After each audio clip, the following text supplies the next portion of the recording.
Halo, salam literasi. Saya Lisda, pengajar prodi studi Jerman FBUI, sekaligus anggota kelompok riset anak, orang muda, dan subkultur.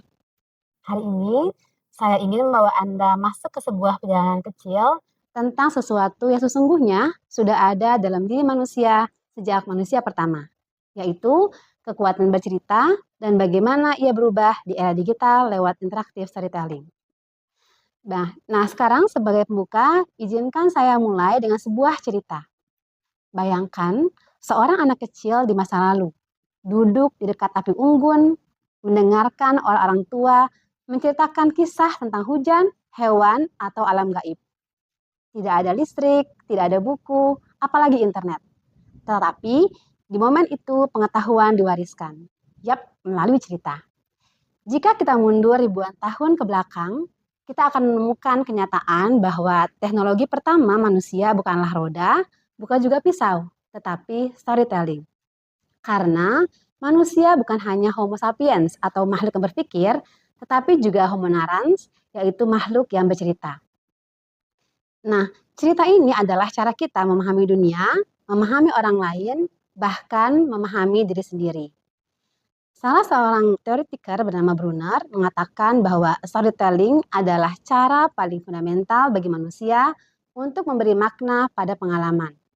Dan yang menarik, ada juga seorang teoretiker lain yang bernama Goar yang mengatakan bahwa kemampuan membuat cerita bukan hanya milik para penulis hebat atau pendongeng yang terkenal. Semua orang, guru, mahasiswa, pekerja kantoran, ibu rumah tangga adalah pencerita. Kita semua punya cerita, dan kita semua adalah pengguna bahasa yang kreatif. Tak heran, Pak Gita Wirjawan dalam banyak podcastnya menekankan, guru yang mampu bercerita jauh lebih berharga daripada guru dengan segudang pengalaman atau penghargaan.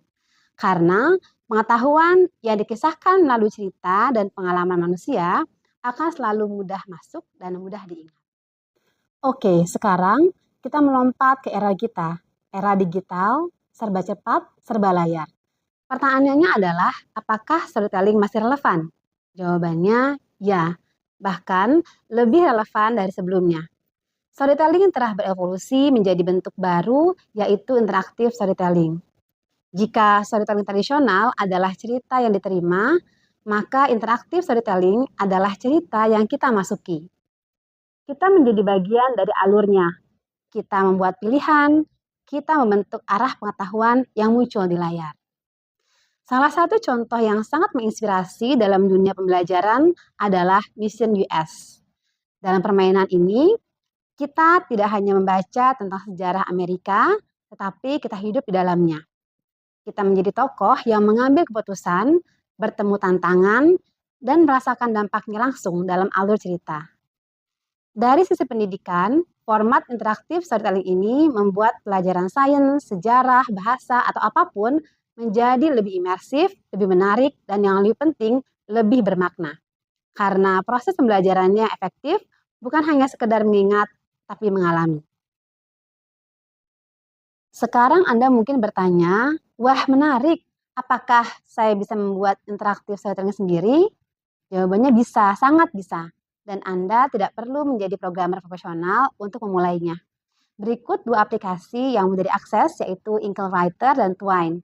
Untuk Inkwriter sangat mudah, cocok untuk pemula, tinggal klik, tulis cerita, dan buat percabangan pilihan.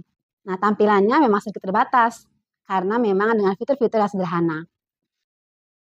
Nah, untuk Twine, aplikasi ini adalah aplikasi yang mudah menengah, dapat digunakan dengan lebih fleksibel, dengan tampilan yang cukup menarik. Terdapat fitur yang dapat dieksplorasi dan bisa dikembangkan dengan coding. Aplikasi ini banyak digunakan dalam proyek game interaktif, edukasi, dan seni digital. Nah, cobalah keduanya, eksplorasi, mungkin mulai dari cerita pendek atau tugas kelas.